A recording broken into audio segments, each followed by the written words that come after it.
Hey, welcome to Monday, Juneteenth Day. It's January 20th, 2022. June 20th. Excuse me, right, January. January, wow. It would be about 100 degrees less where you are. Yeah, given that it's 98 degrees outside here in Minnesota, it's definitely not January. It is June 20th, 2022, and you should keep that in mind as we talk about travel information. I'm Rudy Maxa. I'm looking for the camera. I'm a travel journalist and broadcaster, and I'm joined by Tommy Danielson, my partner in the small European tour company called maxatours.com, and he's also an expert on all things aviation, particularly frequent flyer miles, hotel points, all that sort of thing. And if you're just joining us for the first time, we tune in periodically and do 10 or 12 minutes on what's hot in the travel community right now. And while we talk, I'm going to try to get this stand to sort of sit here so I don't have to hold my phone the whole time. Right. Tommy, nice to see you. You too, Rudy. Welcome back to Minneapolis. Thanks. Yeah, so I heard it's 100 degrees up there. It's going to be. Yeah, I think it's about 97 right now. I think. Beautiful. And a little bit humid also. Yeah, not bad. It's not Washington, D.C. humid, but it's humid. It'll get there. In Chicago was brutal weather last week, and there's a lot of disruption in travel these days. We're going to get to that in a little bit. I've got a couple of things that I noticed this morning. One of which, the biggest news of today, is that Oman Air is to join the One World Alliance, as reported. Well, I got a press release, but everybody's writing about it this morning. It's the news of the day. So you will now have if you are an American Airlines flight and have Advantage miles, you will have the ability to use your miles and points to burn on Oman Air, which is really a lot of good options for the area down there, and a solid airline with new airplanes and things like that. So it takes place when? Isn't it 2023 or 4? 2024 is when they are. Don't get too excited yet. No, but I think it's a good. These integrations and things takes a while. So right. A year and a half is not that long in the aviation space for that. It's another way for you to another airline to join an alliance. And you can take advantage of the of both earning and burning your points with Oman Air. Right. Let's talk about this this raise for regional pilots. For decades, regional pilots have been flying, hoping to get hired by one of the majors so they can make serious money. I mean, these guys would fly ungodly hours, ungodly short routes, and bad weather, and get paid $35,000 a year. But American's regional companies, their carriers, Envoy Air and Piedmont, just boosted their pay for first hire officers to $90 an hour. Now, that's a lot, because right now it's $53 an hour. It's not quite double, but it's a lot. And first year captains are going to make $146 an hour in Piedmont. They now make, let me look at my notes, $78 an hour. Right. That's a lot. This is going to, of course, translate into higher fares, isn't it, Tommy? Yeah.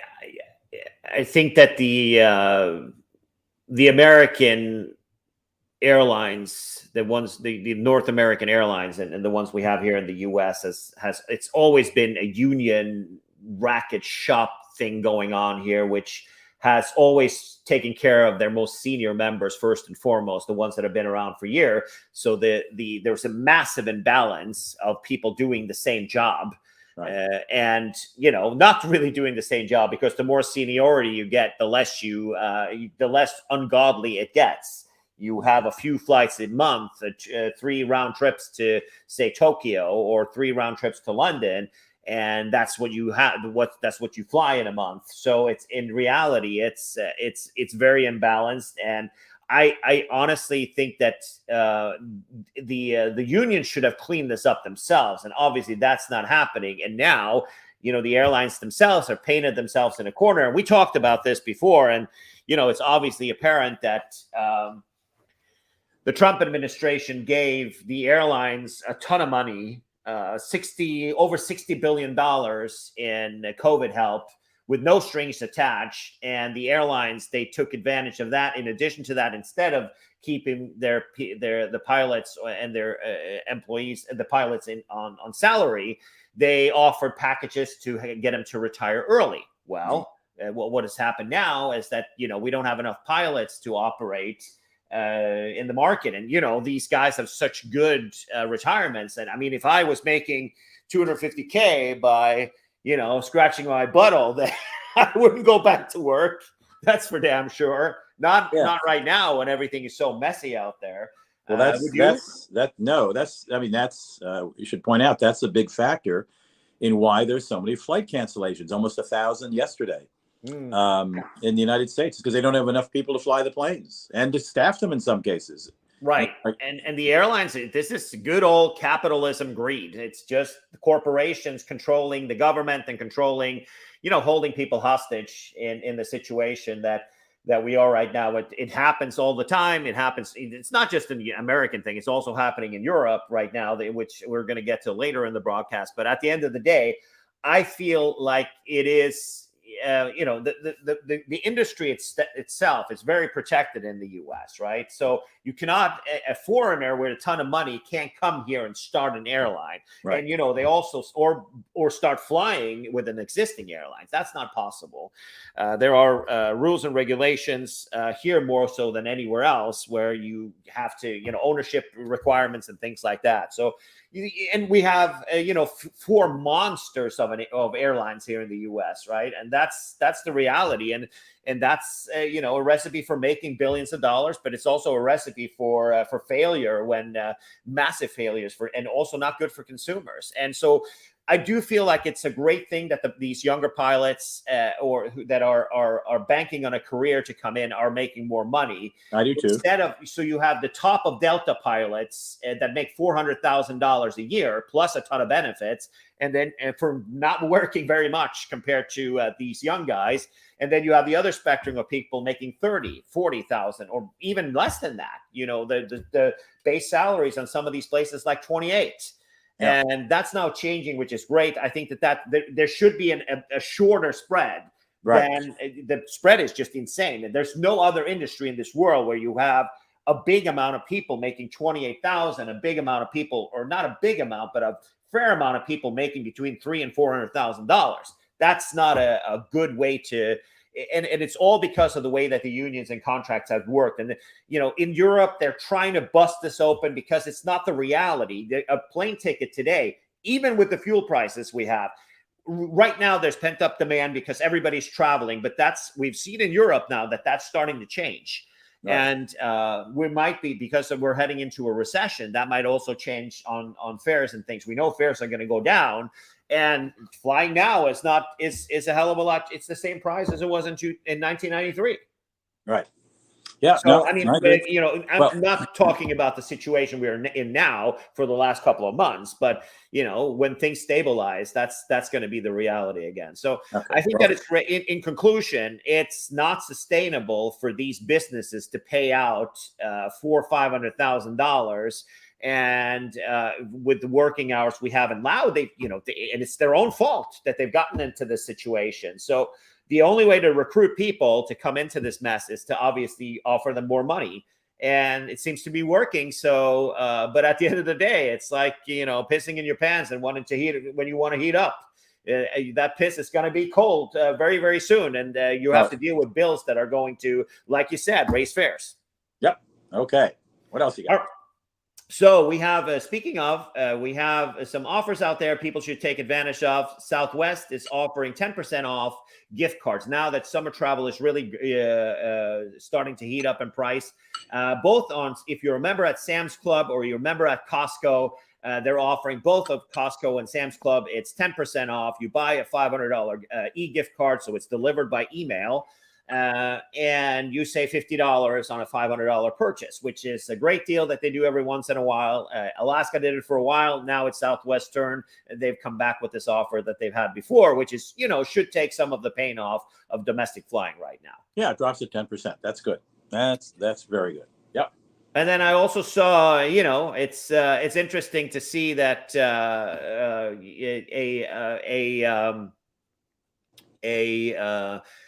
a shipyard in Germany has been made the world's largest cruise ship was created and has been made, and it's now being scrapped without a single voyage, meaning that it wasn't completed and all that.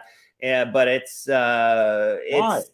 Well, there's nobody wants this ship. Nobody wants to take the risk right now on putting it into traffic.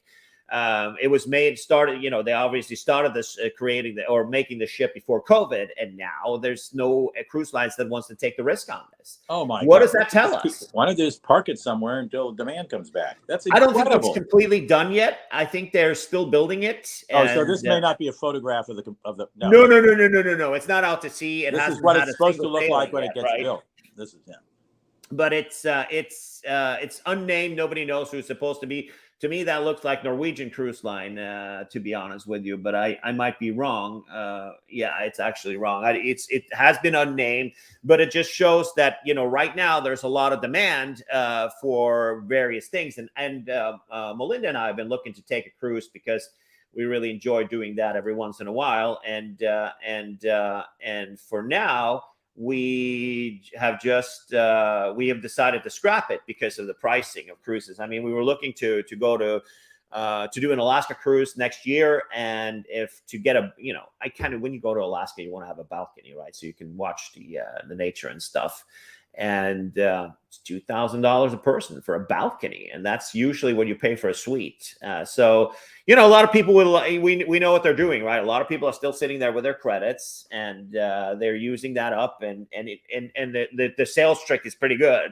It used to be $800 for a balcony to Alaska, so you had a credit for $800. But guess what? If you want to go, you're going to have to pay, the 800 and then some, and plus your credit. So it seems to be the tactic around town right now. But what will happen next? What will we see for travel demand for next year?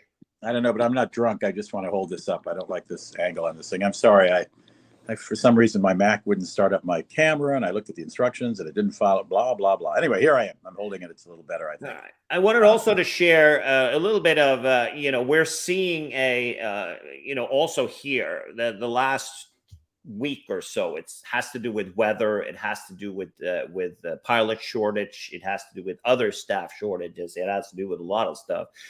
But we see a lot. We're seeing a lot of disruptions and a lot of things happening for people who are doing air travel right now, and that unfortunately for the short term is going to be still happening for a while. So it's not all airlines. It's airports who don't have enough people to man the passport booths, who don't have enough people to man the immigration booth. The guys who stamp your passport, and the guys who check your ticket. They're just short of staff, and the lines. It's not just Amsterdam. It's not just London. It's all over the place, even in the United States. If you don't have Clear or TSA pre, you could be 2 hours waiting in line to get through security.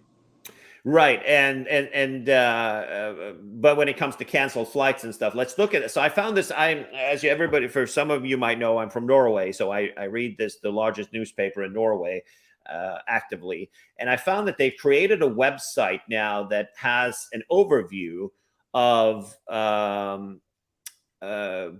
delays per airline and delays per airport, and the percentages. So here are all the airports with the biggest disruption as of right now. When you say delays at airport, do you mean delays of planes taking off or delays getting to your gate?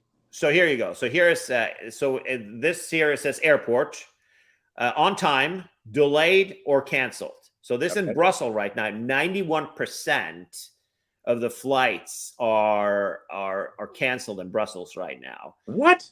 Right. I think they shut down the airport for a day or two or something like that. 91%. Right. That's crazy. And then Cologne or Köln in airport in Germany, 18% canceled. 53% of the flights are delayed. Dublin right now, 49%. So it's 2%, and 2% at a massive airport, that could mean, it could mean 20, 50, 100 flights for all you know.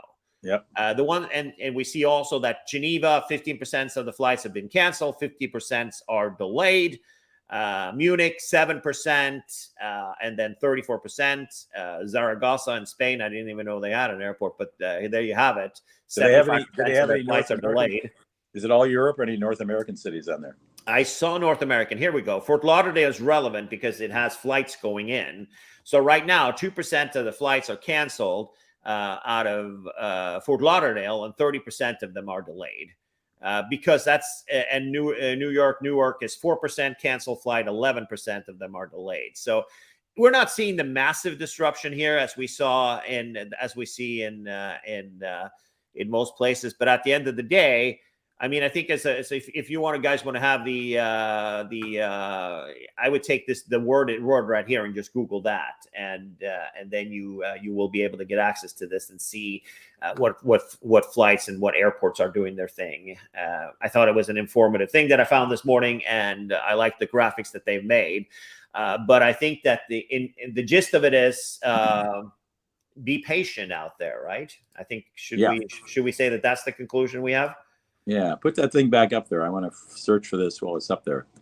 Yeah, so let's do, okay, hang on for a sec. FOLK, FOLG is the first word, I think. There you go. FOLG, followed by Flytraf. Flytrafikken i Norge og verden. YTRAFF something. Let me see if that'll bring me to it. And you also have to realize in Europe now there's a lot of strikes that are brewing in Europe as well. So there is in Scandinavia, in Norway, there's 3 of them that are brewing. So the SAS pilots are saying they're going to strike on the 29th. The mechanics that work on planes for Norwegian SAS and Widerøe, which is the small regional carrier that flies Q400s and Dash 8s, 2 and 300s. And also they've got some Embraer 195s of the new next generation that they've started using. So SAS is going to be a problem. If the pilot strike happens, yes. I mean, it's the most tone deaf thing ever. SAS is close to being insolvent, and bringing on a strike. It's because the Swedish and Danish governments have a substantial amount of shares in SAS. Norway sold out, a long time ago. I think that that governments should stay far away from being owners with airlines. And I also think that we should also treat, we are a capitalist country. We should also, start thinking about behaving like a capitalist country. And, back in when the car industry was bailed out in the United States, it was a loan that was paid back. 98.9% was paid back to the government. Or the government took stock. Yeah. They took stock, and the same thing has happened here. Lufthansa, the government got a massive ownership of Lufthansa for their 9 billion or 10 billion euros that they put into the company.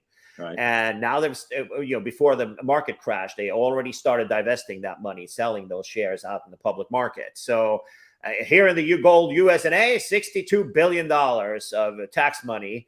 Taxpayers' money was given to the airline with no strings attached. There were some